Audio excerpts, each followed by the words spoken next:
로빈 윌리엄스는 유년 시절 친구가 없었습니다. 부끄러움을 많이 타는 데다가 또래들보다 조금 더 뚱뚱하다는 이유로 따돌림을 당했죠. 이런 그에게 유일한 친구는 장난감이었습니다. 장난감마다 각기 다른 목소리로 1인 다역극을 펼치며 대부분의 시간에 그를 웃겨주었습니다. 특히 고무줄을 콧구멍 안에 넣었다가 우스꽝스러운 표정과 함께 뽑아내는 개그는 언제나 그를 박장대소하게 했죠. 어머니와 함께하는 시간은 종종 개그 배틀이 되기 시작했습니다. 이 둘은 서로를 웃기기 위해 안간힘을 썼습니다. 로빈은 TV 속 유명인사를 보며 갈고 닦은 성대모사가 주특기였으며 어머니는 각종 몸개그로 그를 웃겨주었습니다. 깔깔거리는 어머니의 웃음소리를 들으며 그는 자신도 누군가를 즐겁게 할 수 있다는 자신감을 얻기 시작했습니다. 집안에서의 변화된 모습과는 달리 학교에서만큼은 여전히 외톨이였습니다. 수줍음 타고 말수가 적다는 인식이 박혀버린 그에게 살갑게 다가오는 친구는 없었습니다. 그런 그의 삶이 급격히 바뀌기 시작한 건 고등학교를 진학할 때였습니다. 태어나 자란 곳을 벗어나 머나먼 캘리포니아로 이사를 가게 되었는데 주변을 둘러싼 는 사지마비가 된 것처럼 순간 움직이지 않은 적이 있었는데 병원에 가봤지만 딱히 명확한 진단이 나오지 않았죠. 이런 원인 모를 증상은 2013년에 방영된 코미디 드라마 크레이지 원스를 찍으면서 본격적으로 두드러지기 시작했습니다. 이 프로그램의 PD는 당시를 회상하며 그가 알던 로빈 윌리엄스라고는 도무지 생각할 수 없을 정도였다. 카메라만 꺼지면 늘 침울한 공기에 휩싸여 있었다고 말했습니다. 하루는 모크와 민디의 공동주연이었던 팸 도버가 이 드라마에 게스트 출연을 한 적이 있었습니다. 이미 시청률이 바닥을 기고 있었던 드라마라 처음에는 출연을 주저했지만 팸 도버는 오로지 로빈을 다시 볼 수 있다는 생각 하나로 출연을 받아들였죠. 그런데 30년 만에 반가운 재회를 기대하며 촬영장에 간 그녀는 로빈의 모습을 보고 화들짝 놀랐습니다. 그녀가 기억하던 모습과는 너무나도 달랐던 것이죠. 모크와 민디를 촬영하던 시절 로빈은 방청객과 스태프들의 웃음소리가 끊이지 않을 정도로 폭소제족이었습니다. 사람들의 웃음소리에 힘입어 그는 더욱더 재치있는 입담을 쏟아냈죠. 그런데 크레이지 원스의 촬영 현장은 고요함만이 가득했습니다. 시끌벅적했던 예전의 촬영 분위기와는 달리 단 한 명의 카메라맨을 앞에 두고 대부분의 촬영이 진행되었죠. 로빈의 연기를 지켜본 팸 도버는 마치 텅 빈 극장에서 홀로 펼치는 쓸쓸한 공연과도 같았다고 말했습니다. 애드립을 쏟아낼 때마다 웃음 대신 돌아오는 고요함은 가시처럼 그를 파고들었습니다. 원동력이 되었던 사람들의 웃음소리는 이제 어디에서도 들려오지 않았습니다. 이를 지켜보던 팸 도버는 로빈을 불러 넌지시 말했습니다. 이곳은 도저히 당신과는 어울리지 않는다고, 차라리 그만두고 다음 작품을 준비하는 것이 어떠냐고 말이죠. 결국 이 드라마는 저조한 시청률로 인해 방영 취소되었습니다. 자신을 주연으로 한 드라마가 처참한 평가와 함께 사라지자 로빈은 더욱더 주눅이 들었습니다. 그러던 어느 날 그가 심하게 손을 떠는 것을 본 한 지인이 파킨슨병이 의심된다며 진단을 받아보라고 말했습니다. 그렇게 병원에 간 로빈은 그간 자신을 괴롭혀왔던 이상 증상이 파킨슨병이었다는 걸 알게 되었죠. 침울한 나날들이 이어지자 아내는 스탠드업 코미디를 권했습니다. 다시 수많은 관객들 앞에서 그가 가장 잘했던 일을 펼치며 자신감을 회복하기를 바랐죠. 하지만 돌아온 답변은 절망적이었습니다. 불가능해. 난 더 이상 남들을 웃길 수 없어. 이젠 웃기는 법을 잊어버렸어. 그로부터 얼마 지나지 않은 어느 날 충격적인 뉴스가 전 세계를 휩쓸었습니다. 로빈 윌리엄스가 스스로 생을 마감했다는 비보였죠. 때는 2014년 8월 11일 그의 나이 63이었습니다. 사후 부검에서 밝혀진 충격적인 사실이 하나 있었습니다. 아무도 몰랐지만 로빈은 그간 루이 소체 치매라는 병도 앓고 있었다는 것이죠. 언어장애와 근육경직 그리고 환각 증상까지 수반되는 이 질병이 서서히 그를 옥죄고 있었던 겁니다. 그의 뇌 상태를 본 한 전문가는 그가 봤던 것 중 가장 심한 수준이었다며 이 정도면 신체를 움직일 수 있었던 것조차 놀라운 일이었다고 말했습니다.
오래간만에 써봤어요.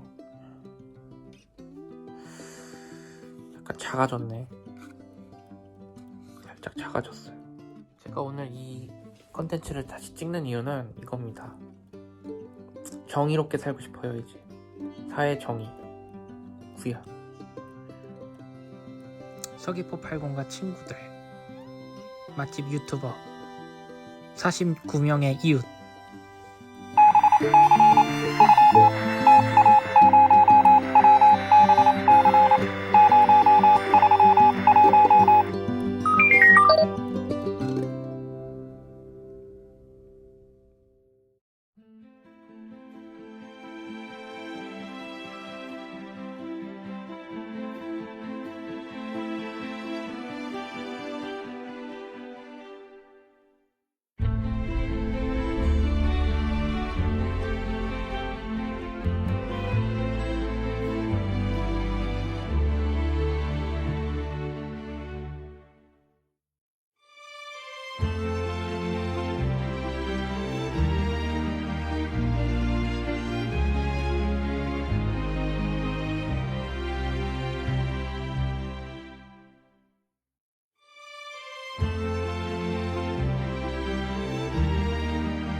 사랑이란 멀리 있는 것 눈에 보이면 가슴 아파 눈물이 나죠. 그래서 널 떠나요. 사랑을 사랑하려고. 친구들아, 다시 시작하자 우리. Let's begin again.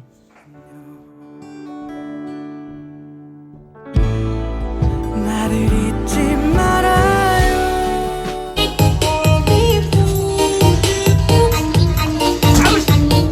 그대 사랑하는 마음 하나뿐이에요. 그 하나를 위해서 슬픈 눈물 숨기고 떠나가는 나를 기억해 주세요.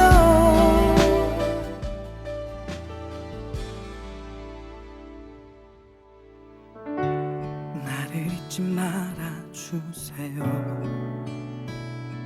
사랑한다는 한마디도 못하고 가는 혼자 했던 사랑이 떠날 땐 편한 것 같아. 안녕 안녕 안녕.